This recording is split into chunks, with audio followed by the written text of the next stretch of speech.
Yeah, certainly is dramatic in that Mueller's investigators, we've learned, have questioned a Russian oligarch named Viktor Vekselberg about hundreds of thousands of dollars in payments made to President Trump's personal attorney, Michael Cohen, in 2017. Now, the payments went from Veckelsberg's New York company. It's an affiliated company called Columbus Nova. This is a financial company that's affiliated to Viktor Veckelsberg. It's run by his cousin, Andrew Intrater. And now documents that have just been posted by Stormy Daniels' attorney, Michael Avenatti, those documents allege that $500,000 was paid to Cohen beginning in January 2017. Now, as you may remember, last month, the Trump administration put the oligarch Viktor Vekselberg on a list of sanctioned Russians for election interference. Now, we don't know what these payments were for. We have been told that they did have a business relationship, that there was a business relationship between Cohen and Vekselberg, but the nature of that business is not known. We've reached out to Cohen and Vekselberg and have not heard back from them. And of course, Wolf, this is a pretty important development here in that we have now a situation where a Russian affiliated certain financial company, a Russian, was putting money into an account belonging to Michael Cohen. And if what Michael Avenatti has posted in those documents suggests that this is the same account that Michael Cohen was using to pay hush money to Stormy Daniels. That is the same account, at least according to the documents that Michael Avenatti posted just moments ago. The $130,000 payment he made to Stormy Daniels. You know, Kara, what more do we know, first of all, about Vekselberg and what the FBI wanted to know from him when they questioned him? Well, Wolf, Vekselberg is one of the most prominent businessmen in Russia. He's one of the wealthiest men also, and he's very close to the Kremlin. And what we learned is that Vekselberg was one of the two Russian oligarchs who were stopped when their private planes landed in the U.S. earlier this year and questioned by special agents working for Mueller. That's a very unusual move. Now we're learning a little bit more about what was asked in addition to questions about the payments that the U.S. affiliate made to Cohen's company. We also understand that investigators questioned Vekselberg about payments his cousin, Andrew Intrater, made to the Trump Victory Fund, a Trump Inauguration Fund, and the RNC in 2017. Now, that cousin is, of course, the same, runs that same company that made this payment to Cohen's firm. So you can see why Mueller's investigators would be asking Vekselberg about these money flows. And Wolf, sources also tell CNN that Mueller's investigators also questioned Intrater recently as well. So we can see why Mueller's investigators are asking these questions.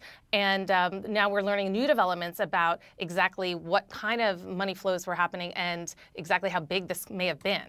No, Shimo, do we know if there was anything illegal about these payments? No, we don't know whether there's anything illegal. We have been told by some folks that there was some kind of business arrangement. Michael Cohen's attorney has not responded to a request for comment about this, and neither have the other people who are involved in this.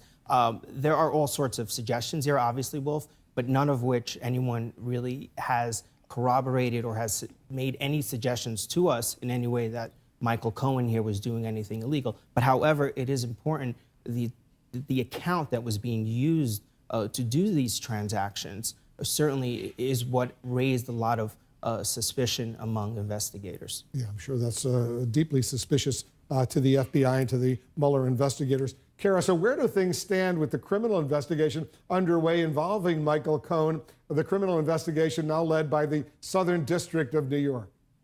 Well, Wolf, that investigation is continuing. As we know, the judge appointed a special master to review the hoard of documents and electronic devices that the FBI seized when they raided Cohen's home office and hotel room.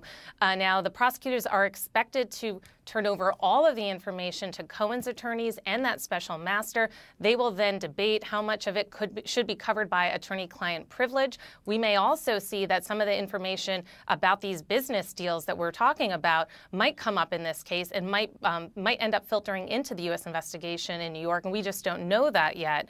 But the judge also has sent a hearing for later this month, Wolf, and then we'll be sure to have an update, and there will be a hearing. The prosecutors will be expected to lay out a little bit more about where they're heading, and so we might learn some more details in about 2 weeks. Shimon, you saw the Twitter post that Michael Avenatti, Stormy Daniels' lawyer, posted just a little while ago. Let me read it to you and to our viewers. This is from Michael Avenatti. After significant investigation, we have discovered that Mr. Trump's attorney, Mr. Cohen, received approximately $500,000 in the months after the election from a company controlled by a Russian oligarch with close ties to Mr. Putin. These monies may have reimbursed the $130,000 payment. So he's making that leap.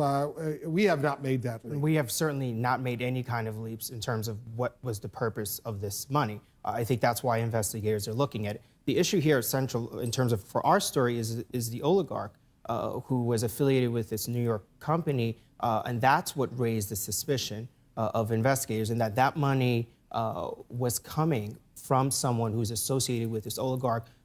We really have nothing to support what Michael Avenatti they're saying, and certainly no one we've talked to has suggested that there was anything illegal as of right now that was done in this situation. And Kara, Michael Avenatti also posted a document from Avenatti and Associates, his law firm, outlining all of his suspicions, all of his allegations. He posted the executive summary, he calls it, from our first preliminary report on findings may be accessed via the link below. Mr. Trump and Mr. Cohen have a lot of explaining to do. You've gone through this document. What do you think?